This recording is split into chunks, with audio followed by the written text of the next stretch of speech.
welcome to Talking Politics. Now today we will be looking at the cabinet reshuffle, the contenders for the Labour leadership and pledges made before the elections. I have here with me today Will Robbie, who is a journalist. Will, you're very welcome to this program. Thanks for having me. Nice to have you on board. And Brian, who's our political analyst. Brian, you're very welcome. Good to be here, Mum. Thank you. So the Conservative Party, they had a majority in the new parliament and in theory the ability to pass whatever laws it wants. Let's take a look at the pledges made by Prime Minister David Cameron just before the elections. Now at the heart of this manifesto is a simple proposition. We are the party of working people, offering you security at every stage of your life. So let the message ring out from this generation of Conservatives. You've worked hard, you've saved. That home you live in, it's yours to buy, yours to own. The dream of a property-owning democracy is alive, and we will help you fulfill it. For the last 5 years, we've been cutting taxes for working people. We've been helping working people back into jobs. We've been helping working people to buy their own home. We've been building schools like this so working people can get good school places for their children. Yet the Labour Party have spent the last 5 years attacking each and every decision that we've had to make to turn the country around. We offer a good life for those willing to try because we're the party of working people. So if you want a more secure Britain, if you want a brighter future for you, for your family, then together, let us not go back to square one. Let us finish what we've begun. Prime Minister David Cameron, those are some of the pledges he made just before the elections. Well, let's start with you. Which of the pledges do you think the Prime Minister would pass first into law? Well, I'd say that the first one he'll have to certainly look at dealing with is the EU referendum. I think that's going to be a massive part of a successful Conservative government, especially with the small majority they have. I mean, the sort of further right-leaning members of his party, especially the backbenchers, particularly led by John Redwood, will be certainly looking and applying pressure very early on in this government to make sure that Mr Cameron, unlike 2010, follows his pledge for an EU referendum. So I think that's one of the first he'll look to tackle and get the backbenchers on side with. Do you think everyone is happy about the EU referendum in his cabinet, especially backbenchers? Not at all. I think the backbenchers on the outside of his cabinet obviously will be looking for that EU referendum, but I think there'll be certain members within his cabinet, like David Cameron, who do not want Britain to leave the European Union, but they will certainly be applying pressure on David Cameron to ensure that he actually does deliver his word and offer an EU referendum. But I think there's, this is sort of an age where the Liberal Democrats, Labour and the Conservatives do not want to leave the EU, but it's the pressure being applied by the likes of UKIP, but also the backbenchers in the Conservative Party, which make a referendum guaranteed to happen. How do you think the EU feels about this? I mean, they've always said David Cameron cannot come out and renegotiate being part of the EU or not being part of the EU, and this time around he's won a majority. He has, and in response to that majority, Jean-Claude Juncker and François Hollande, the French Prime Minister and the President of European Commission, has come to David Cameron saying, we want to keep you in, what can we do for you, what can we adjust? They both said that we can't do any major treaty changes, but they are open to negotiations with him because the Mediterranean countries, Greece is the prime example, are still finding it very difficult to keep with the EU policies. Germany's doing brilliantly, but the UK is the 6th largest economy in the world. That provides a lot of tax revenues. The EU, which is struggling, needs Britain to stay in. Definitely, and the UK actually did very well in the year 2014. Yes. One of the best growing economies in the European Union. Let's look at the other pledges. A law guaranteeing no rise in income tax rates, VAT or national insurance before 2020. I think a lot of voters like that. I think a lot of voters did like that. I think if you look at sort of the two sides, I mean, obviously the Conservative Party are generally the party that is most trusted with our economy, and it's generally the Labour Party where people feel the NHS is in the best hands. I think tax is something that David Cameron has sort of pledged well, not pledged to, but he's hinted that even the income tax rates would become lower, something that Ed Miliband took him to task upon and in my opinion, not enough to ensure that David Cameron didn't win a majority. Especially the 40p band that is rising to 55,000, he said. Yeah, I think Miliband's really sort of failed to, in that sense, especially on the economy and on tax in particular. He really failed to take David Cameron's task on his plans, and I think that was sort of symptomatic of Ed Miliband's campaign, and where he sort of, didn't quite make it. And that was, he offered a lot of issues that the UK has, particularly with the economy, but he failed, unlike Cameron, to actually show a clear path for the economy. Definitely. And ways to solve it. We'll still talk about why Ed Miliband failed. He failed to win a majority and really had to resign as the Labour leader. We'll talk about the contenders for the Labour leadership. Let's look at taking out homes up to £1 million out of the inheritance tax threshold.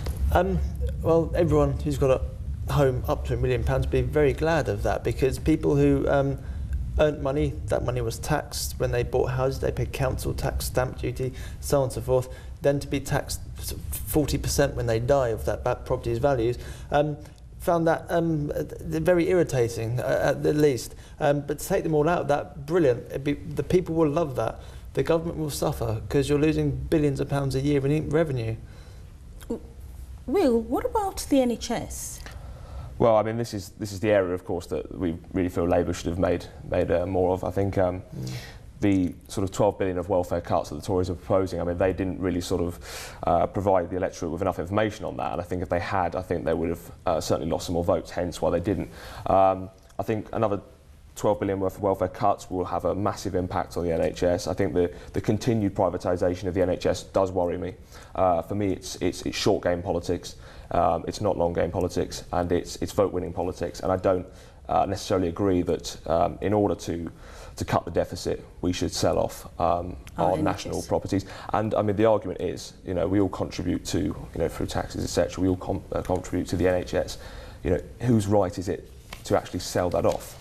They are obviously elected representatives, but this is something that's going to have a massive impact on not just this generation, but for generations and generations and generations to come. And I, for one, do not want to see any more privatisation of the NHS. So you disagree with the privatisation of the NHS. What about you, Brian?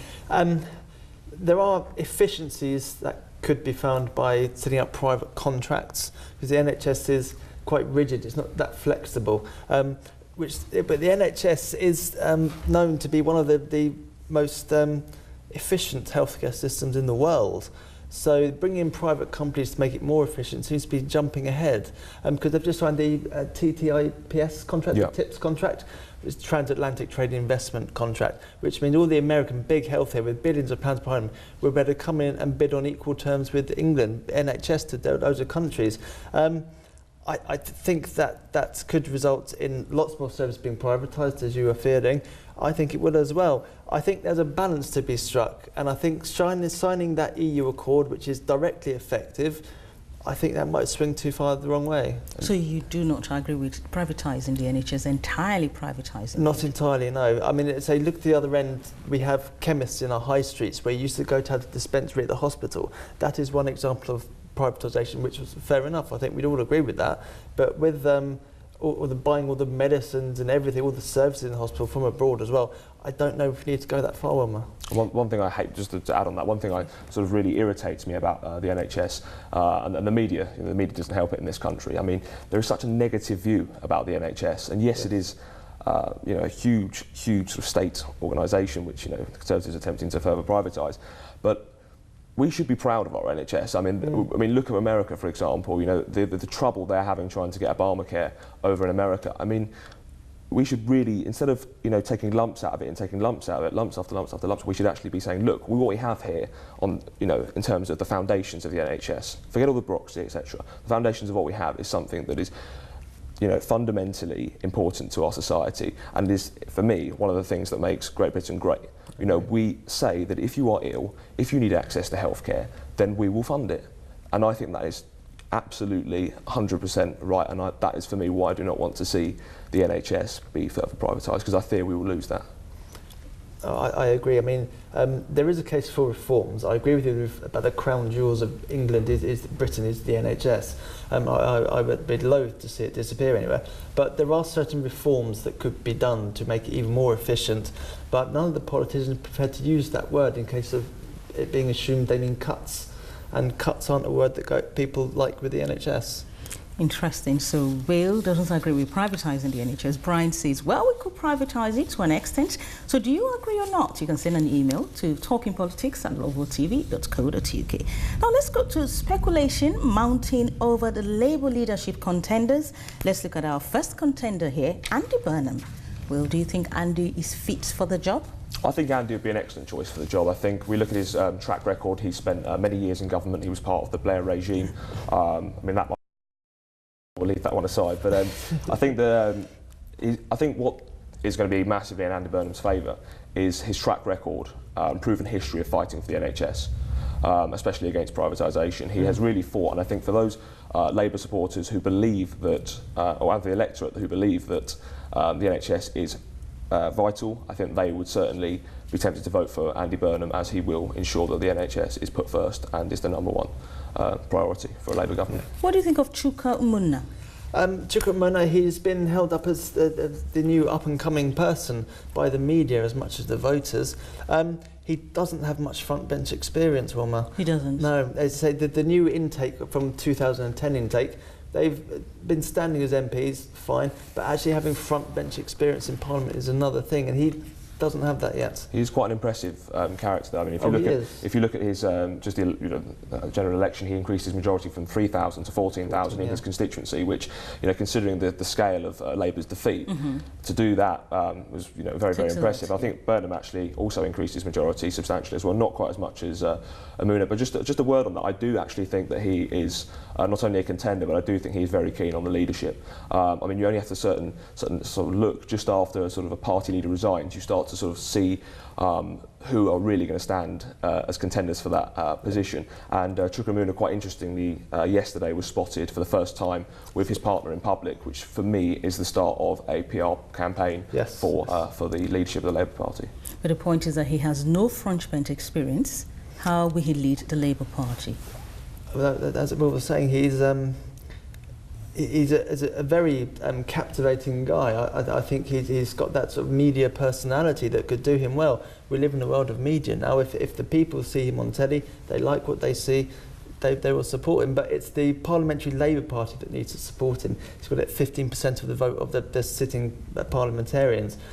How much is on the inside with the Labour Party, I don't know. Let's look at Yvette Cooper. Well, I mean, it wasn't such a great election for her husband, Ed Balls, but I think she's very much her own woman, and she, for many people, I'm sure, alongside Liz Kendall as well, will be very strong candidates for a female leader of the Labour Party. I mean, I know Harriet Harman this morning ruled herself out of that role, so in terms of if we're looking for a female leader, it's certainly going to be between Yvette Cooper and Liz Kendall. Yvette Cooper's, she's a mainstay in Labour politics and in frontbench opposition politics and frontbench government politics. So she's very experienced. She'd probably be a safe pair of hands. I just wonder whether Labour will be tempted to bring someone quite fresh in and say, look, this is the position where this is the moment where we move to a new position, because I think we've seen in this general election that Labour were too left-wing for the English voters, but too right-wing still for the Scottish voters, and that's ultimately what's lost in this election. What about Dan Jarvis? It is a bit of an unknown.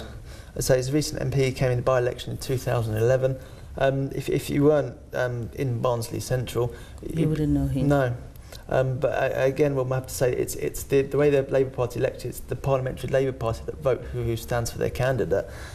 In terms of what he has inside the Labour Party, his contacts, they might be strong, but I don't think he's got the support. What about Tristram Hunt? Tristram Hunt is a new guy of the post-New Labour party coming through. again, he's very educated, he speaks very cleanly, he spoke against Michael Gove. He didn't manage to strike a killer blow against Michael Gove's reforms, because the Conservative Party wanted to bring in 500 new free schools a year, and that was something that they spoke against. So how effective he has been, and therefore how effective people will consider he will be as leader, we'll have to see what they say.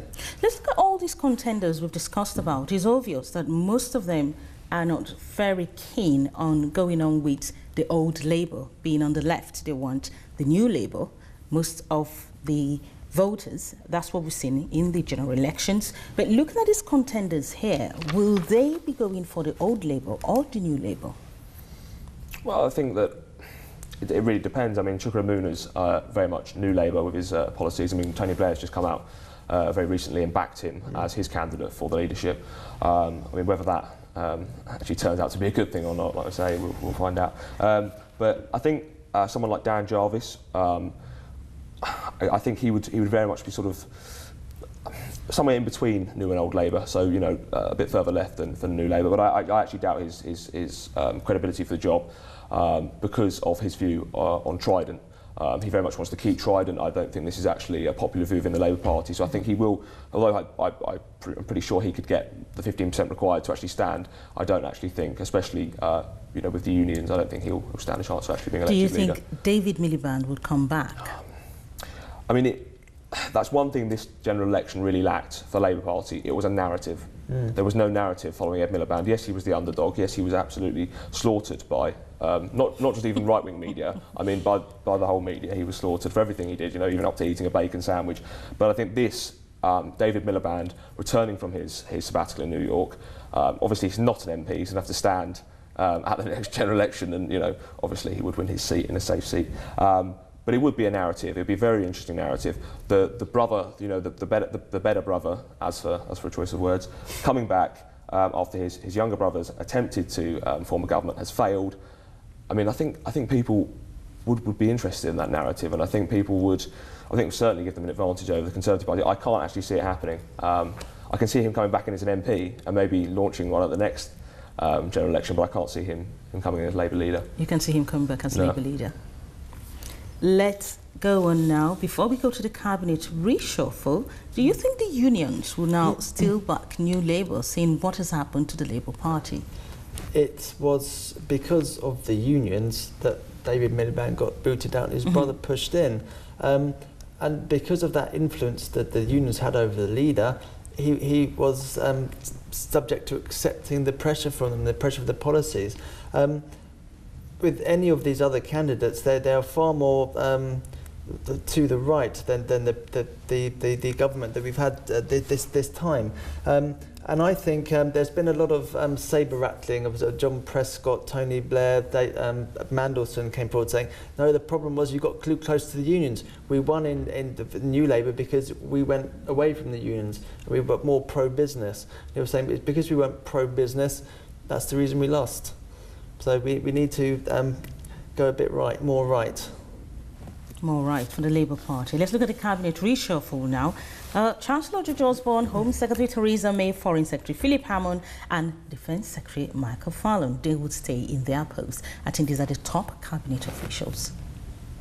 What do you think, Will? Well, I'm just actually having a little look and seeing the sort of reaction to David Cameron's choice of cabinet. I would say that potentially a big mistake could be leaving Boris Johnson out of the cabinet. As I understand it, he's got some sort of limited role within the cabinet, which I think he's already been quoted as saying it's not really a job. So he doesn't seem too impressed with that. We know it's not a job, but Boris Johnson has still 1 year more to go as Mayor of London, and I think he wants to fully devote his time to that.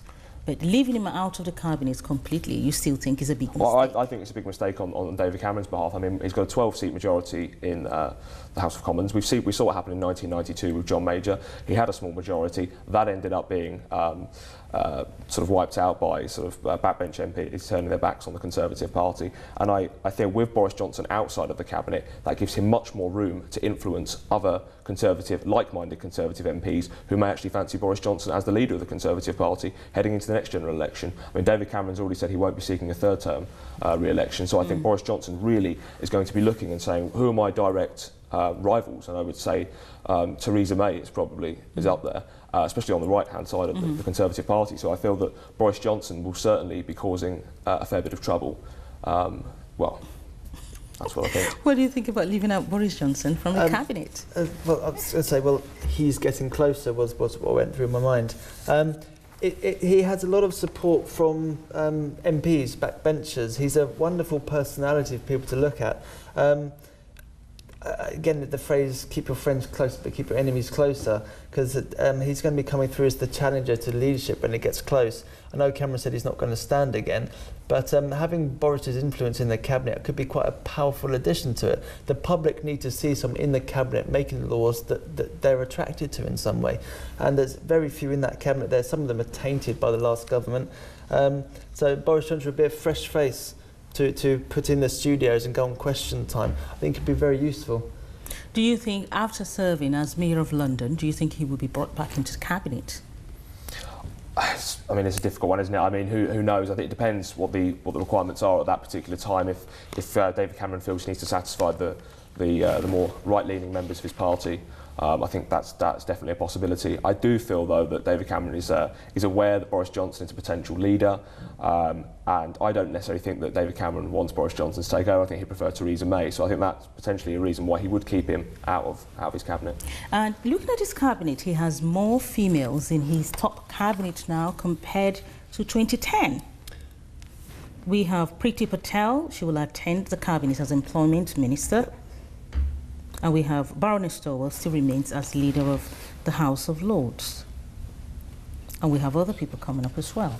So that's a good move for the Tories. We do. It will be that a third of the cabinet will be women, which swings equality a bit more because it's about 50-50 in the country generally. But no, I think David Cameron needs to bring women into the cabinet. They're for a nice different point of view on loads of the policies. They also have as mothers who have raised children, they know what a reduction in child benefit and other benefits can have to a working family. So they could be a very good influence on policy. I think this is a good move. I think he realises as well. I mean, with the last cabinet reshuffle before the general election, he brought in Esther McVey, he brought in Nicky Morgan, who he's actually kept as Equalities Minister, despite her voting against the gay marriage.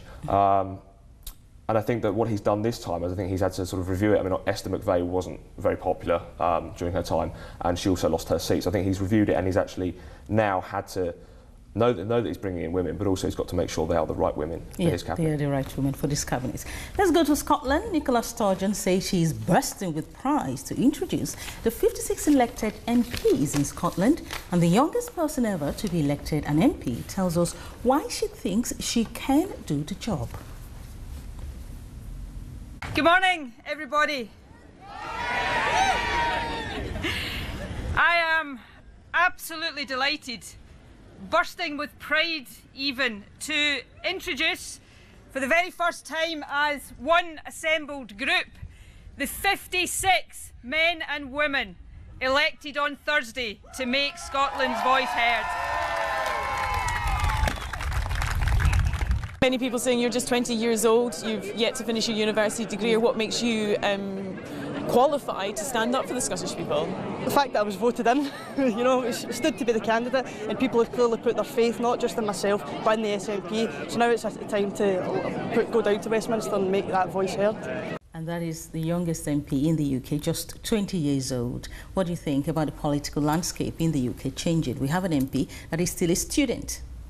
Well, I think it was very interesting. Obviously, before the polls were suggesting that the SNP were going to take a lot of Labour seats, but I think when the exit poll came out, even Nicola Sturgeon herself said she couldn't believe it, and she said, you know, let's urge some caution here. I do not think at the end of the night we're going to end up with 58 members of Parliament. No. 56 was the actual 56. Total, so very, very close. I think that what we've seen certainly is, in particular with Murari Black and the seat she's taken from Douglas Alexander, I think what's happened in Scotland has shown that no matter the sort of status of the politician, that there's been such a drive for the SNP to hold and wield power within the House of Commons, that someone like Douglas Alexander, who is a fine politician and has done a lot for Scotland, has just been blown away by a 20-year-old politics student from Glasgow.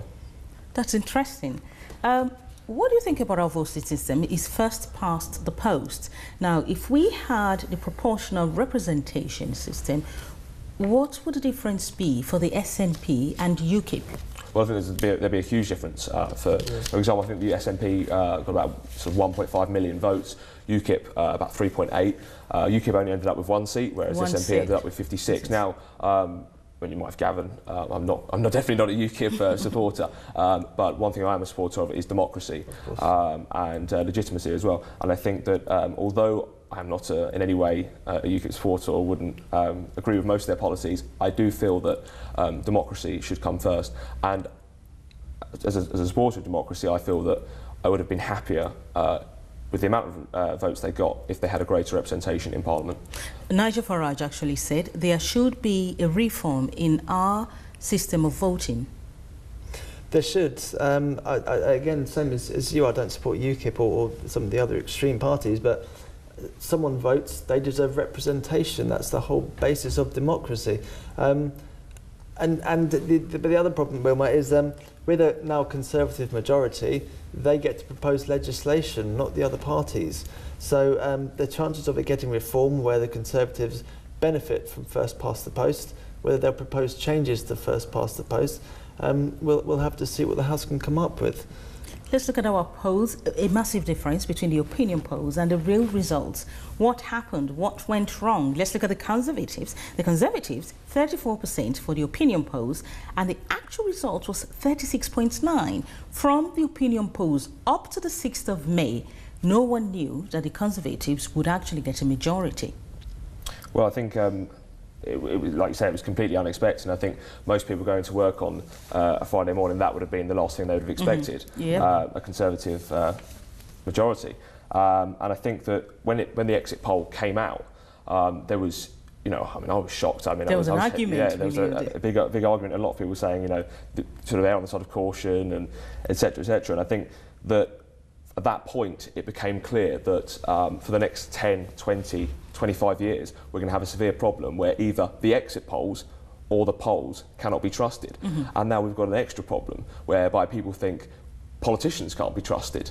And now they think the polls can't be trusted. So there's going to be, I think, there's got to be a massive, massive push to keep people involved in politics. I mean, I think that, the turnout was better this year. I mean, it was. But we still need to sort of involve people more in politics. And I think, unfortunately, the polls and the difference in what the actual outcome was, I think unfortunately that's going to sort of turn people off politics even further. What do you think is happening to the pollsters? Why are they getting it wrong? I don't know, their methods of their counting, and also because the demographics changed a lot in this country, as with the migrants coming in and so on and so forth, they all counted to vote, but whether they've been taken into account in the pollsters, because it was assumed to be voting left, which is why Tony Blair was glad to let so many million in. But in fact, a lot of them are quite conservative in their views, and they want free money is a new thing to migrants. Normally, you have to work for what you want to eat, but now people come in, oh, you'll just give us money, okay. But no, the polls, they need to reassess how they're working them out. Certainly, reassess who they're because they targeted just the marginal seats. But as we saw, the voters, a lot of the fairly safe seats went, and obviously they weren't canvassed. Thank you so much. Thank you, Will, for coming on the programme. Thank you, Brian. Thank you, Mama. This is Talking Politics. We'll be discussing who are the contenders for the Labour leadership and the pledges that we can see a Tory government will pass into law. If you've got any questions, you can send emails to talkingpolitics@lowelltv.co.uk. In the meantime, enjoy the rest of our programmes.